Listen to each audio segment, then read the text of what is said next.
How would Mackinder's theory can support the idea that international law is built for Eurasian countries?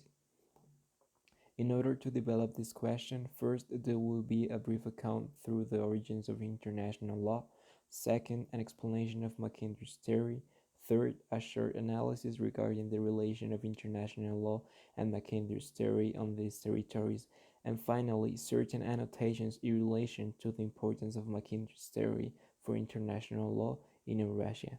History has gone through different stages that should be considered inflection points of international law. Periods of time such as the ancient Egypt, Greece, and the Roman Empire are some examples of this. In order to consider international law as the set of norms and laws that regulates the state's behavior, it's necessary the existence of states and much more of an international system that regulates relationships between the states. Here is where the Peace of Westphalia of 1648 is considered fundamental on the development of international law. Colonial superpowers used this as an opportunity to expand European domination throughout their colonies around the world. European countries were the ones who expanded power and furthermore their own international laws. In this order of ideas, it's evident that Europe had massive control over the world in a geopolitical and economic sense. It could be said that the world lived for various centuries under the domain of Eurocentrism. However, with the 20th centuries, the Two World War, the Great Depression, and the failure of the League of Nations, states understood that they should live their own selfish way and start to cooperate throughout the creation of international organisms that regulates the relationship between states.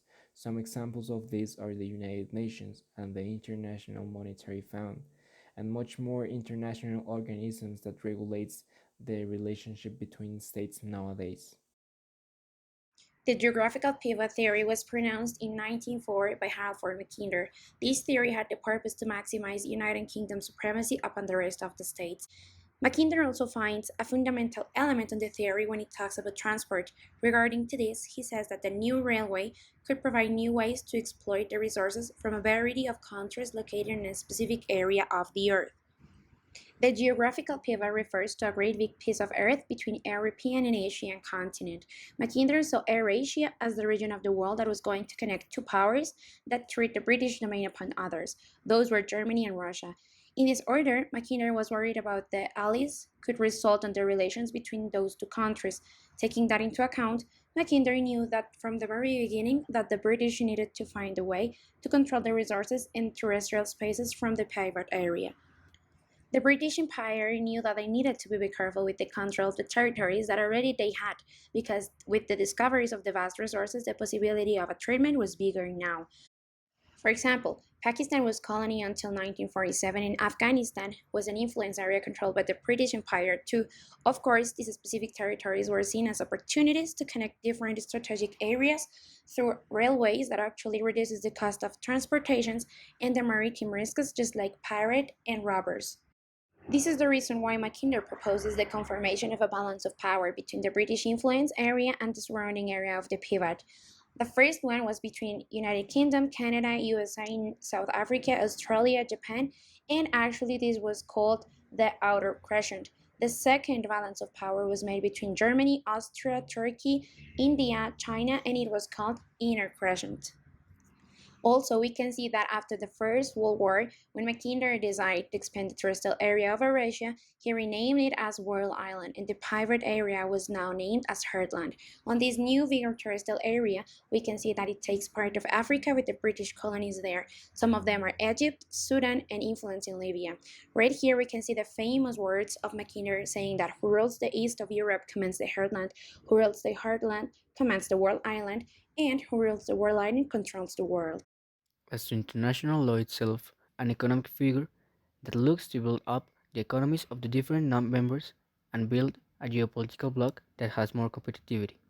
This integration seeks to optimize the economy and to develop technological and scientific cooperation from its members. In Eurasian territory, it also exists a very similar regional integration project, the New Silk Road, an agreement between nations such as Russia, China, and Kazakhstan that seeks the economical communication between Far East Pacific seaports in Russia and China seaports through a railway network that, according to Mackinder, will determine the control of the entire economic activity of the area.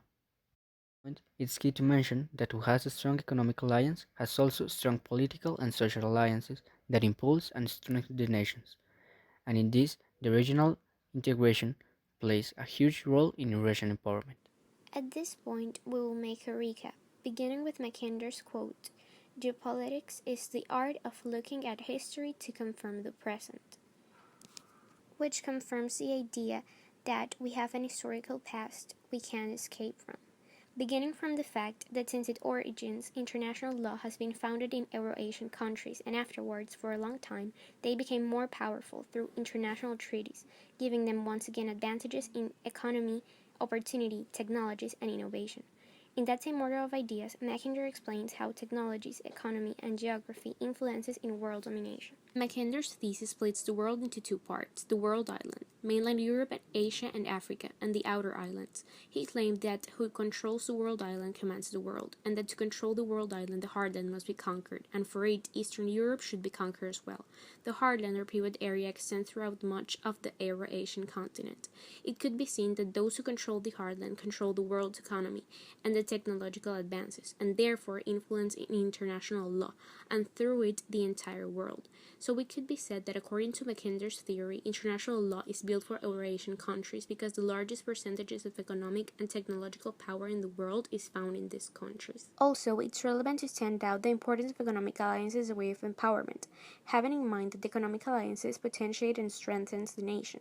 So, regardless of the globalization concept, economic relationships between Eurasian countries are much stronger and successful because of their history in international law creation and because of regional integration.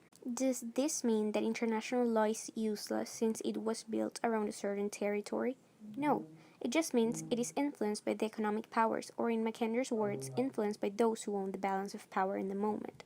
Today, the balance of power belongs to the one with the best economy, opportunities, technologies, and innovations.